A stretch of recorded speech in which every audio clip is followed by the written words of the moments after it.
शरीर पवित्र जैसे आप शौचालय गए तो उतने ही वस्त्र पहन करके जाइए जितने धो सकते हो।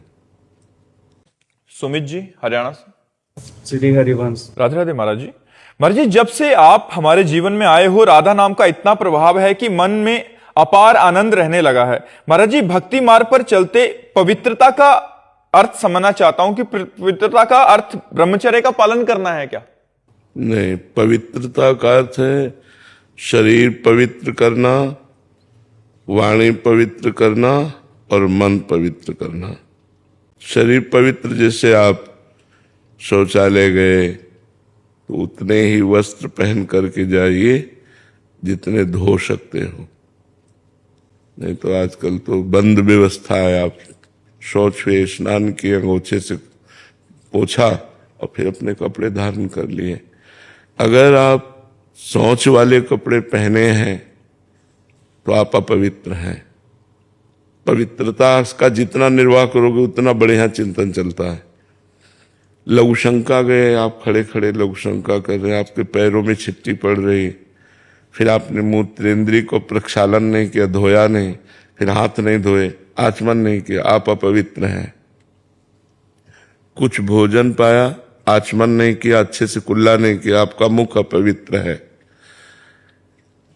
आपका मन गंदे विचार कर रहा है तो अपवित्र है। पवित्रता का निर्वाह जितना करोगे उतना ही अनुभव होता चला जाएगा।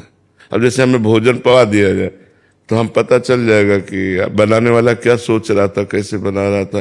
पर हम वस्त्र पवित्र, सब पूरी पवित्रता का निर्वाह तो तुरंत पता चल जाएगा। तो ऐसे हम पवित्र रहें तो हम अपने मन को जान सकते हैं, अपनी बुद्धि को जान सकते हैं, मन बुद्धि को भगवान में लगा सकते हैं। अब हमारा मन कहाँ गया क्या, इसलिए पवित्रता का निर्वाह करना अत्यंत आवश्यक है। ब्रह्मचर्य यम नियम में आता है, संयम में। ब्रह्मचर्य और पवित्र करता है। ये तो बाह्य पवित्रता है, ब्रह्मचर्य आंतरिक पवित्रता करता है।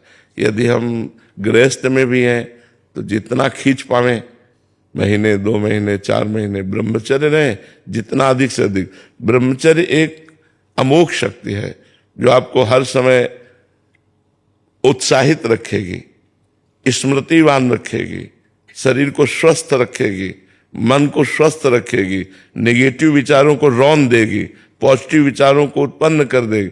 ये ब्रह्मचर्य में बहुत लाभ है। आज ब्रह्मचर्य का कोई महत्व नहीं रख रहा है। छोटे छोटे बच्चे गंदे आचरण कर रहे हैं। बड़ों की बात क्या है, बड़े तो इसी को सुख ही मान रहे हैं। शराब पीना, मांस खाना, बेविचार करना, यही लक्ष्य ही रह गया है। कोई बिरले ऐसे हैं जो इससे हट करके थोड़ा आत्मानंद, भगवदानंद, सत्संग की तरफ चल रहे हैं, तो कुसंग की तरफ ही जा रहे हैं। शराब पीना, ये करना, वो करना, गंदे आचरण करना। तो हमें लगता है कि अगर हम शरीर पवित्र रखें, मुख पवित्र रखें, वाणी से किसी को गलत न बोलें, मन से गलत विचार न करें, ब्रह्मचर्य रहें, पवित्र भोजन पावें, तो अभी देखो आपको इतने में ही आनंद आने लगेगा।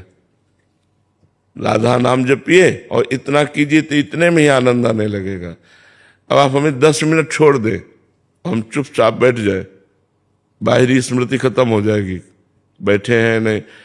अब अपवित्र रहो, अपवित्र खान विचार, तो भगवान में थोड़ी, भगवान परम पवित्र है। जितना आप पवित्र रहोगे उतने आप भगवत चिंतन और अच्छे विचार आएंगे, आप तेजस्वी रहेंगे। पवित्र देखो, हमारी किडनी खराब है, डायलिसिस होता है। आपको क्या लग रहा है मैं डायलिसिस मैन जैसा हूं? एकदम जोशीले, उत्साह, एकदम फिट। संयम नियम से चलो, अपनी दिनचर्या और भगवान में चित्त को जोड़ो, तो शरीर माना पीड़ा युक्त है, कष्ट युक्त है, पर मन में आनंद है। और मन में आनंद नहीं है, शरीर स्वस्थ है, तो आप क्लेशित है। इसलिए सबको चाहिए पवित्रता का निर्वाह करना, उचित पवित्रता का निर्वाह करना। उन्होंने झगड़ा करो कि मैं क्यों छू लिया, ये सब पवित्रता का मतलब दूसरे को हे देखना नहीं है, दूसरे को हे नहीं देखना है, अपने को पवित्र रखना है, अपने विचारों को पवित्र रखना है। तो पवित्रता का तात्पर्य शरीर, मन, वाणी, इससे है जी।